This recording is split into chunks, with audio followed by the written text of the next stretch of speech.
Welcome to Date Like a French Woman, the podcast where we approach dating as a sacred healing journey rather than a quest. Hi, have you ever been called needy, clingy, or have you ever been told that you were making relationships difficult? How did it make you feel? Did you hate yourself in those moments? Are you maybe experiencing shame when you think about that? If you answered yes to at least one of those questions, this episode today is for you because you are going to learn how to discover the hidden messages behind those experiences and how to change. So, welcome to Date Like a French Woman, the podcast, which is now live on Facebook as well. And if you are a replay viewer, I would love it if you still shared your comments, your questions, because I will come back and answer them. My name is Muriel Felous, if you are not familiar with who I am, and I am teaching dating as a sacred healing journey rather than a quest.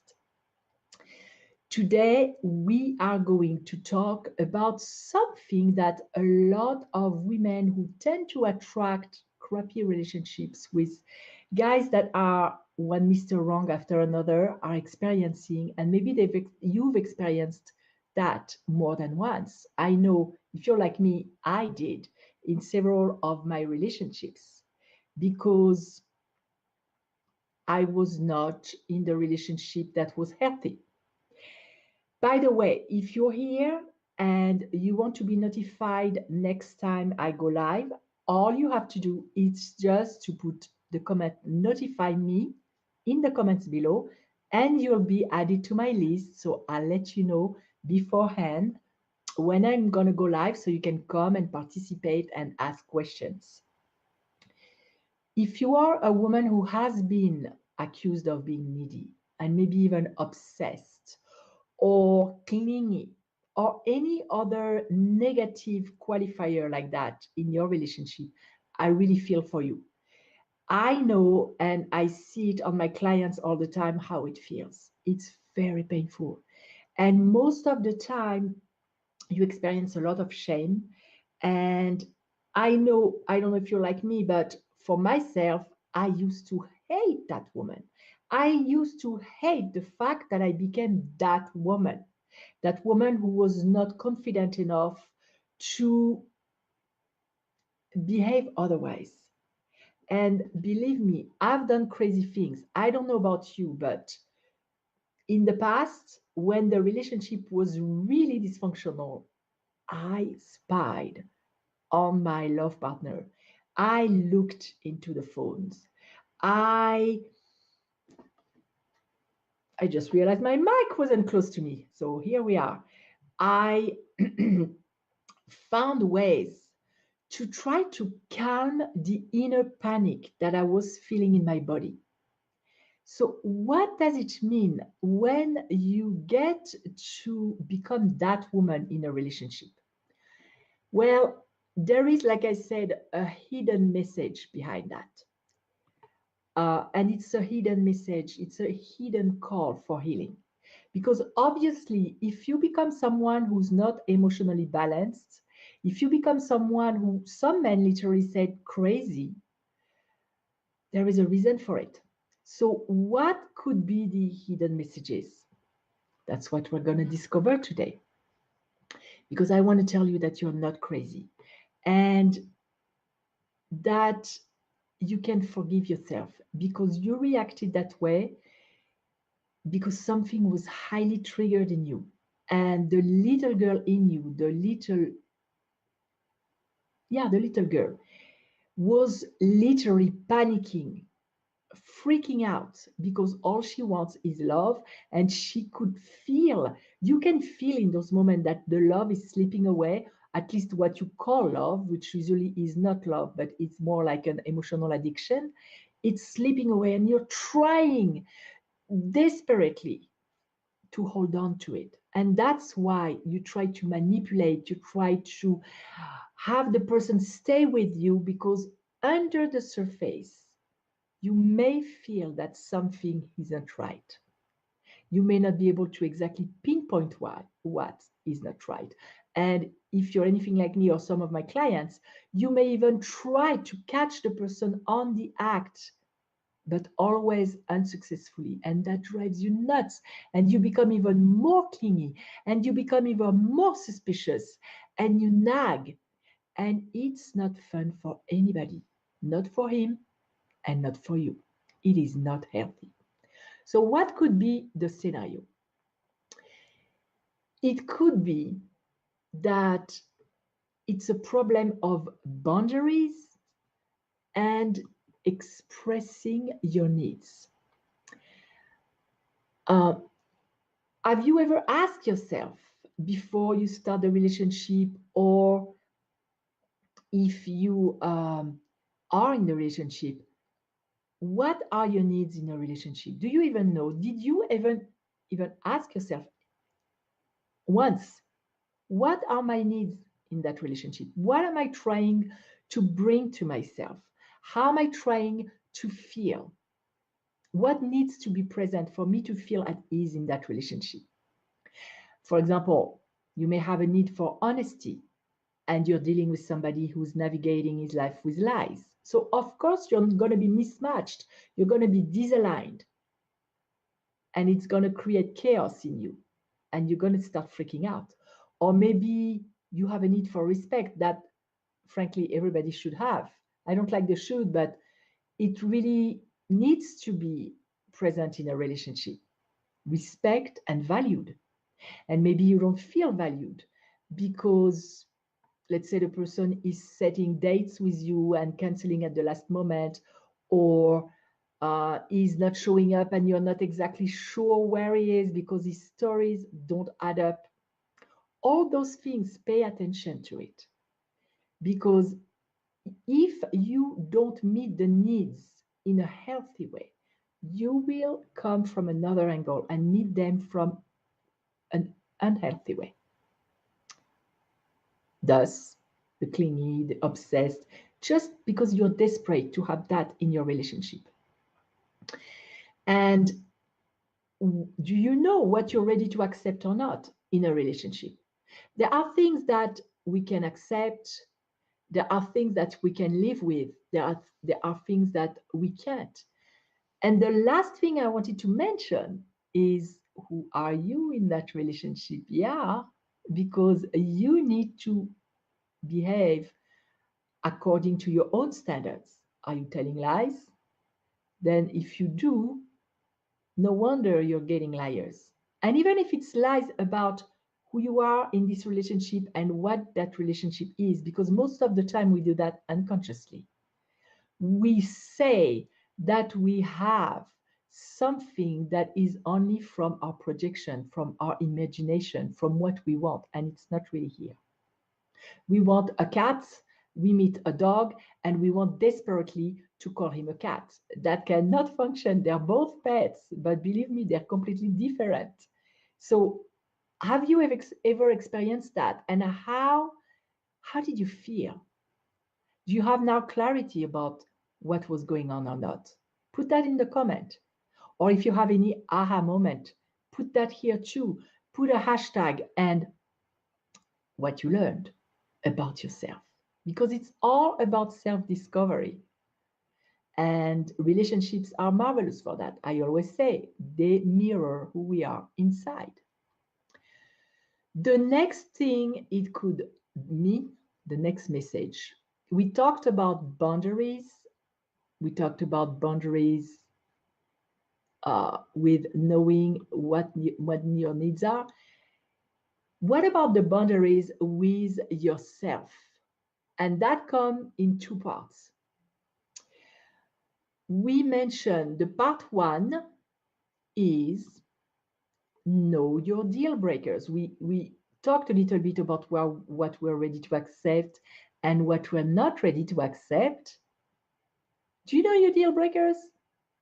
What if I told you you're going to have a gorgeous guy. He's going to have everything you want, but he's going to be cheating on you.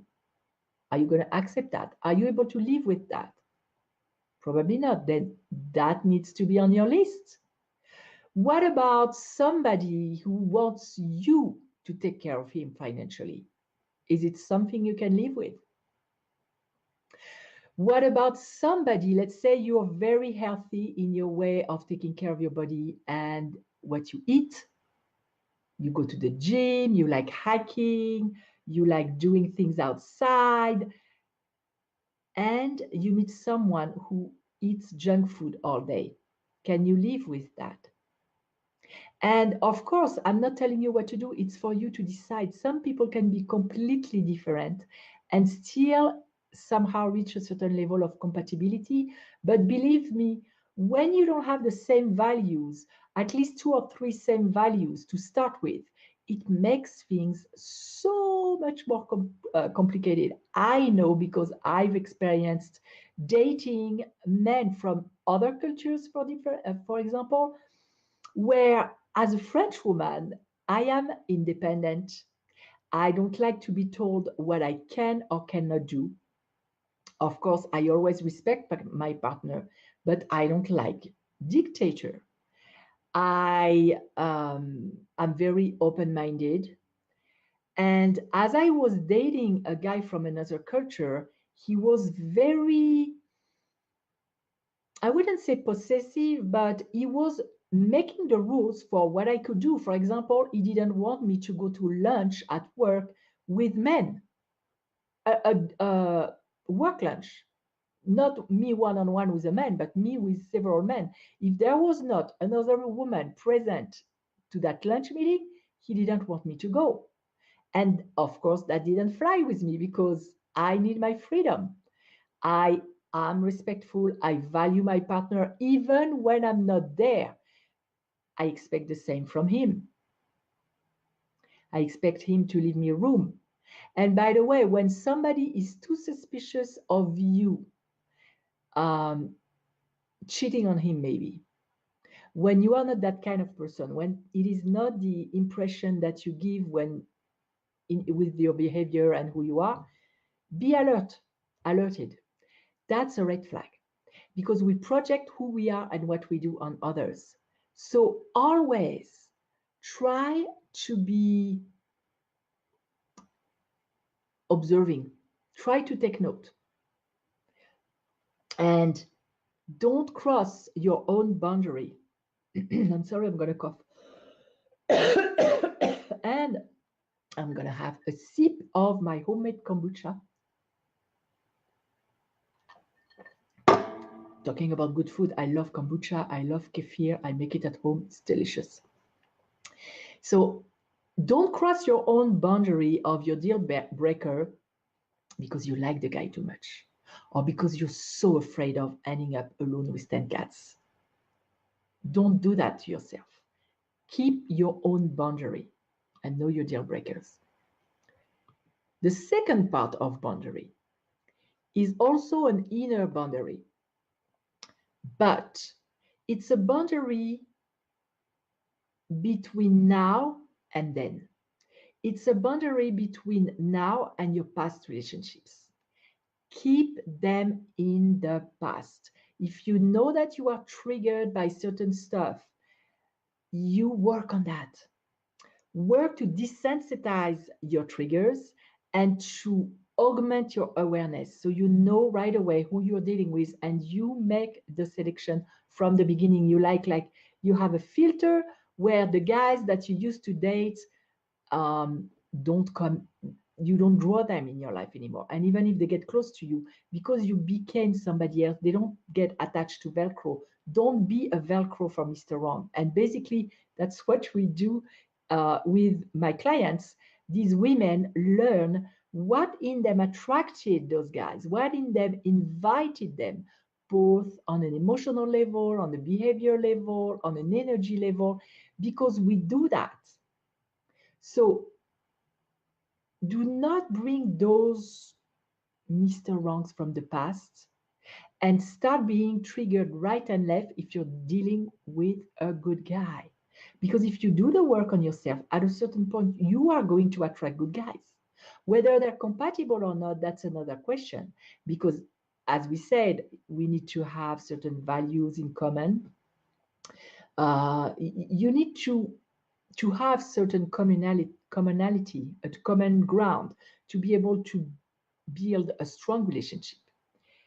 And a good guy can be still not the right guy for you, but he can be a good guy nonetheless. So do not do that to them. It is crucial that you learn to stay on your side of the gate, as I always say, and you become neutral. And you don't take, I've done a show about taking your emotions for the truth, and that's something you need to shift. You need to let go of that habit because that will lead you wrong, that will steer you wrong every single time. Your emotions are only derived from the story you're telling yourself, and you need to be neutral. So cultivate awareness, know your triggers, know your red flags, and even put on paper. If there are incidents that then make you believe that you're dealing with somebody who's not trustworthy, for example, put things on paper and see if it's a reaction from your past because you've been burnt, as we say, or if it is something real. And if it's too hard for you to do that because you can't get to a neutral point because you're too triggered, you still need to do some work on yourself. Either it's not the right time for you to start dating and you need to do more work, or maybe it's still just the reminiscence of an old habit.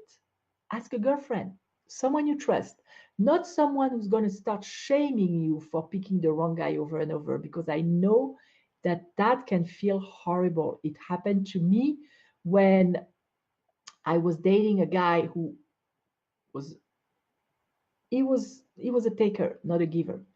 And my girlfriend, who was married for 30 plus years, literally told me, I don't know how you can fall in love with those losers. I don't understand. You're an intelligent woman in life. How come? How can you fall in love like that?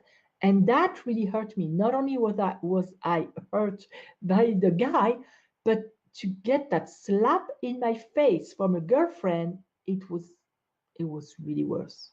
Made it worse. So are you experiencing echoes from your past or is it something real? Develop your awareness. And I'm going to do a show about awareness because there are many ways to cultivate awareness so it becomes a second habit in your body more and more and more. That's the second part of the boundary. That's an inner boundary. Both are the last ones we talked about. I hope it helps. And really,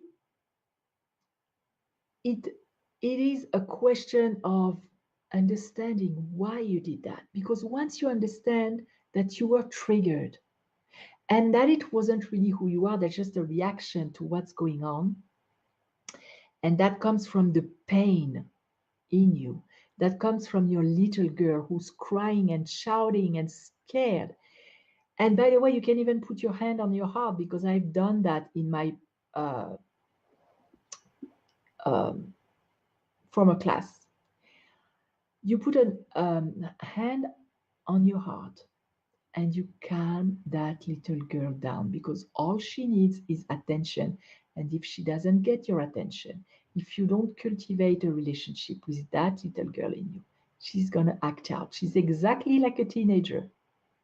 If you don't give, or even they start really young, the kids, if you don't give positive attention, they're going to find a way to get negative attention. That's the way it works inside too. So make sure that you really start getting to know yourself and forgive yourself.